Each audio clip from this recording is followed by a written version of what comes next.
हमारे YouTube channel समाइला tutorials में आपका स्वागत है। मैं ब्रिजराज कंप्यूटर फैकल्टी।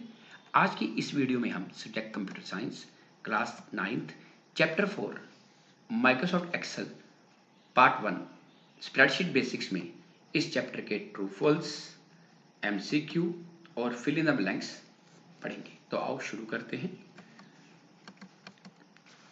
सबसे पहले हैं इस पार्ट के ट्रू फॉल्स। तो पहला है the title bar in an Excel window displays the contents of the active cell. ये बिल्कुल गलत है, क्योंकि जो टाइटल बार होती है ये एक्सेल विंडो में टॉप पे नजर आती है। एक तो ये बताती है एप्लीकेशन का नाम, जैसे कि MS एक्सेल, और साथ साथ बताती है उस फाइल का नाम जो आपने सेव करी है। सो ये एक्टिव सेल के कंटेंट को डिस्प्ले नहीं करती।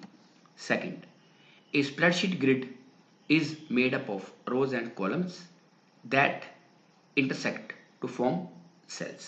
कि जो आपकी स्प्रेडशीट की ग्रिड होती है और रो और कॉलम की बनी होती है, जब रो और कॉलम एक दूसरे को इंटरसेक्ट करते हैं तो वो क्या बनाते हैं? सेल। तो ये बिल्कुल सही है कि आपकी MS एक्सेल की जो वर्कशीट होती है वो रोज और कॉलम्स में डिवाइड होती है और जिसमें अलग अलग सेल्स नजर आते हैं। Number 3, when data in a worksheet changes, linked charts update automatically। कहते हैं कि जब आप किसी वर्कशीट में डाटा चेंज करते हो तो ऑटोमेटिकली जितने भी चार्ट्स उसके साथ लिंक है, ग्राफ लिंक है, उनका डाटा भी ऑटोमेटिकली चेंज हो जाता है। ये बिल्कुल सही है, क्योंकि एक्सेल की वर्कशीट में फ्लेक्सिबिलिटी होती है। जैसे हम डाटा में चेंज करेंगे ऑटोमेटिकली जो चार्ट लिंक्ड है उनमें भी चेंजेस हो जाएगी। Number 4, the formula bar used only for editing formulas, not for editing any other data। ये गलत है। जो फॉर्मूला बार है ये MS एक्सेल में जो आपकी ग्रिड है वर्कशीट की उसके ऊपर नजर आती है, जिसके ऊपर FX का सिंबल आपको नजर आएगा। इसमें हम फॉर्मूला भी एडिट कर सकते हैं और डाटा को भी एडिट कर सकते हैं, लेकिन ये क्वेश्चन क्या बोल रहा है कि सिर्फ फॉर्मूला को एडिट कर सकते हैं जबकि डाटा को एडिट नहीं कर सकते, इसलिए ये फॉल्स है। आगे है MCQ, select the correct option। Number 1, which option helps check how a worksheet will look when printed। वो कौन सा ऑप्शन है जो चेक करता है कि जब आपकी वर्कशीट प्रिंट होगी तो कैसी दिखेगी? तो 4 ऑप्शन है, zoom control, page layout view, normal view या फॉर्मूला बार। तो इसका सही आंसर है पेज लेआउट व्यू। कि पेज लेआउट व्यू बताती है कि जब आपकी वर्कशीट प्रिंट होगी वो कैसी दिखाई देगी। Number 2, which feature helps create a continuous sequence such as Jan, Feb, March automatically। कि आप जैन लिखो तो ड्रैग करो नीचे को, अपने आप बाकी मंथ्स आ जाएं। जब आप संडे लिखो तो उसको ड्रैग करो, बाकी डेज अपने आप आ जाएं। तो उसके लिए कौन सा फीचर आपकी हेल्प करेगा? ऑटोसम, सोर्ट, फिल हैंडल या डाटा वैलिडेशन। तो इसका सही आंसर है फिल हैंडल। की फिल हैंडल की मदद से हम एक सीरीज जनरेट कर सकते हैं, चाहे वो नंबर्स हैं, चाहे मंथ्स के नेम है, चाहे वो डेज के नेम है। इसका प्रैक्टिकल सेशन भी आपको देखने को मिल जाएगा, वो भी लिंक आपको शेयर कर दूंगा। Number 3, to move selected block of data from one place to another use dash. कि अगर आप एक डाटा को एक जगह से दूसरी जगह लेके जाना चाहते हो तो उसके लिए कौन सी कमांड यूज करोगे? Copy paste, cut paste, undo या क्लियर कंटेंट्स। तो इसका सही आंसर है कट पेस्ट। कि डाटा को एक जगह से दूसरी जगह मूव करना है तो आपने पहले सेल पे क्लिक करना है जिसका डाटा मूव करना है, फिर आपने कट कमांड पे क्लिक करना है या कंट्रोल X कर सकते हो। उसके बाद नई जगह पे जाके आपने पेस्ट करना है या कंट्रोल+V करना है। जैसे ही आप कंट्रोल+V करोगे, एंटर की प्रेस करोगे, वो डाटा पुरानी जगह से हट जाएगा, नई जगह पे मूव होके आ जाएगा। Number 4, the cell located in column C and row 5 is identified as.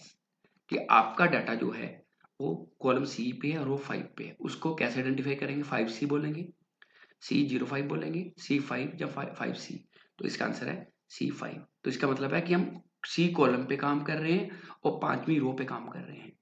जो कॉलम्स होते हैं वो अल्फाबेटिकली दिखाई देती हैं आपको, जो रोज होती हैं वो न्यूमेरिक फॉर्म में। आगे फिल इन द ब्लैंक्स। तो पहला, a rectangular region of neighbouring cell is refer to as dash. तो इसका मतलब है सेल रेंज।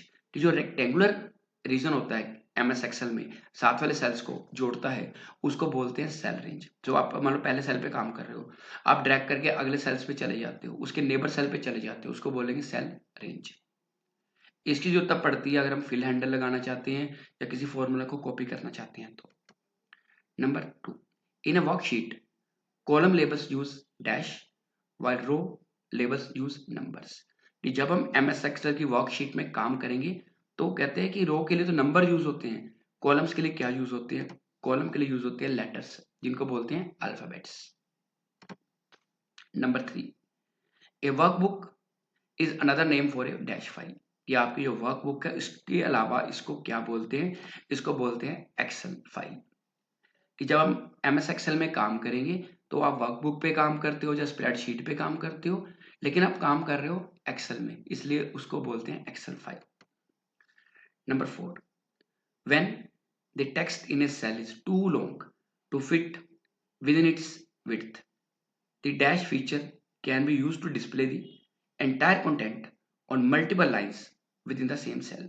मान लो आपका सेल है, उसमें आपने डाटा लिखा, डाटा पूरा नजर नहीं आ रहा, उसके लिए आपको सेल को अगर आप बड़ा करते हो तो सेल बहुत बड़ा हो जाएगा। आप चाहते हो उसी सेल में डाटा फिट करना है, तो उसके लिए जो फीचर यूज करेंगे उसको बोलेंगे रैप टेक्स्ट। सो रैप टेक्स्ट एक कमांड है, होम टैब पे नजर आती है, जिसकी मदद से हम क्या कर सकते हैं, जो आपका डाटा एक सेल में फिट नहीं आ रहा उसको एक सेल में फिट कर सकते हैं रैप टेक्स्ट कमांड से। तो आज के लिए इतना ही, अगली बार फिर किसी नए टॉपिक के साथ मिलेंगे। अगर आपकी कोई क्वेरी है तो आप कमेंट सेक्शन में पूछ सकते हैं, चाहे अपने कंप्यूटर अध्यापक की मदद ले सकते हैं। धन्यवाद।